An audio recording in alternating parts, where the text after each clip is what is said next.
It was supposed to be one of the most anticipated interviews of the year.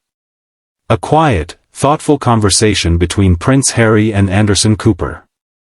But what began as an intimate sit-down for 60 minutes ended with something no one saw coming: raised voices, abrupt tension, and a royal exit that left both the audience and the production crew stunned.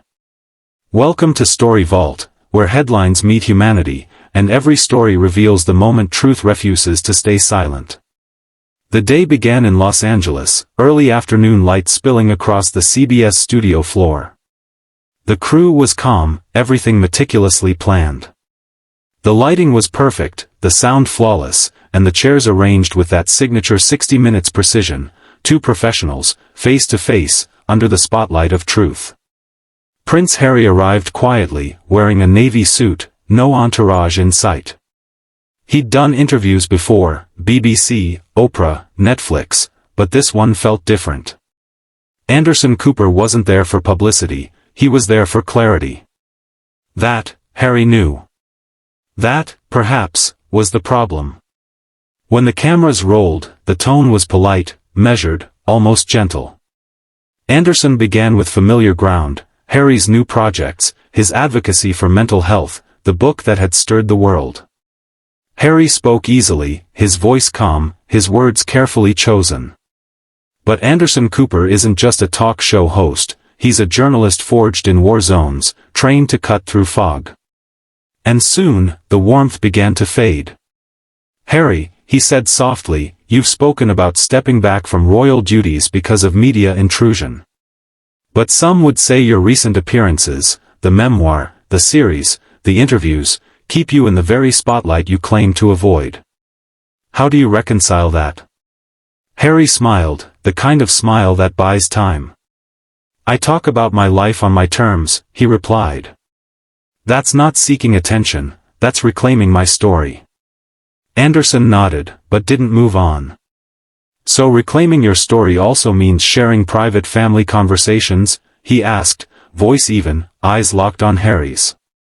There it was, the moment the conversation changed direction. Harry's expression hardened slightly. "There's a difference between privacy and silence," he said. "When the institution controls your voice for years, speaking out isn't betrayal, it's survival." Anderson leaned back slightly, letting the silence stretch before responding. "Survival," he repeated.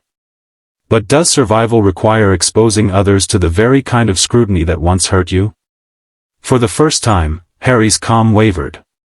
He looked down briefly, then back up, his voice lower. "You know what's funny?" he said. "People always talk about protecting the institution, but never the people inside it." Cooper's tone sharpened. "Would you say your book protects the people inside it?" A small pause. A deep breath. Harry's jaw tightened. "I'd say it protects the truth," he answered. Anderson didn't blink. "Whose truth?" It was only a two-word question, but it hit like thunder. Behind the camera, a producer shifted nervously. The sound operator froze, eyes wide. Harry leaned forward now, his voice steady but edged. "The truth that's been buried under decades of silence. The truth about what really happened behind those palace doors."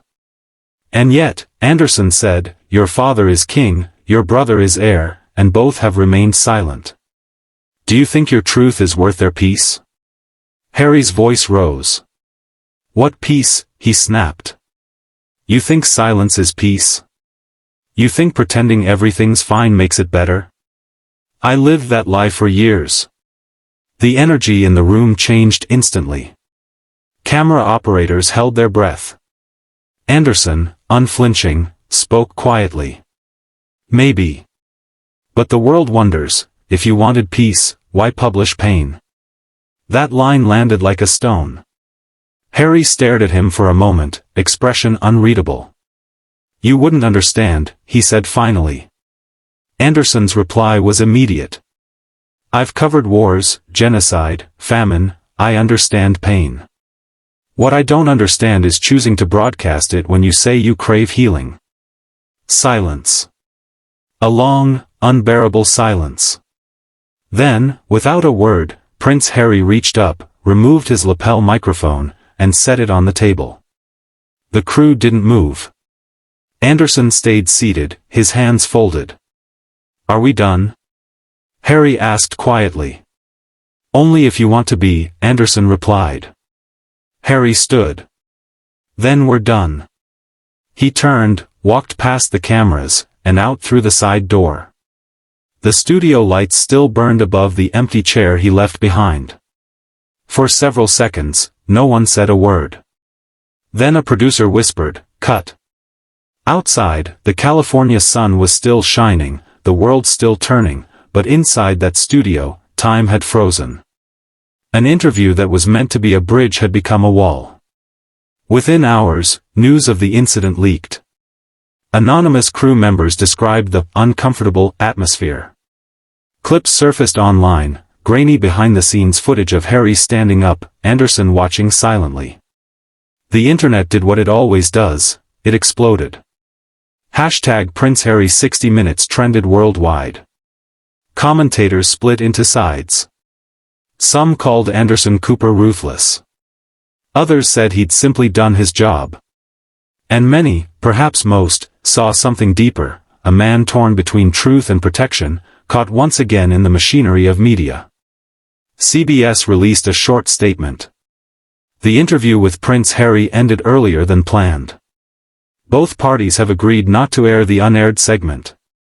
But the truth, as always, had already escaped. The raw footage circulated in whispers, the leaked transcript spreading like wildfire. Anderson Cooper, ever the professional, refused to comment publicly. On his next broadcast, he simply said, "Our job isn't to comfort, it's to clarify." That single sentence reignited everything. Royal commentators speculated endlessly. Some argued Harry had been set up. Others claimed Cooper had shown rare journalistic courage, the willingness to challenge power, even when that power wears a crown. Days later, a source close to Harry said he felt ambushed. Another said, he expected empathy, not interrogation. And yet, when the noise faded, when the arguments online quieted into memory, one thing remained clear, something inside Prince Harry had cracked. Behind the public image, the titles, the documentaries, the confessions, there was still a man trying to justify his own reflection in a mirror full of ghosts. A man who couldn't escape the contradiction, wanting to be heard but not questioned, wanting to be understood but not challenged. And Anderson Cooper, for all his calm and professionalism, had become the mirror Harry didn't want to face. Weeks passed. The clip continued to trend, reshared across platforms, remixed into commentary videos, discussed by body language experts and media analysts. Every pause, every blink, every flick of emotion was studied like evidence from a crime scene. In the palace, silence. In America, fascination. And in the digital echo chamber, endless noise. Months later, during another public event, Harry briefly mentioned the challenges of being asked the same questions in different ways. It was subtle, but those who remembered the 60 Minutes moment knew exactly what he meant. As for Anderson, he continued his work, reporting from war zones, interviewing presidents, moderating town halls.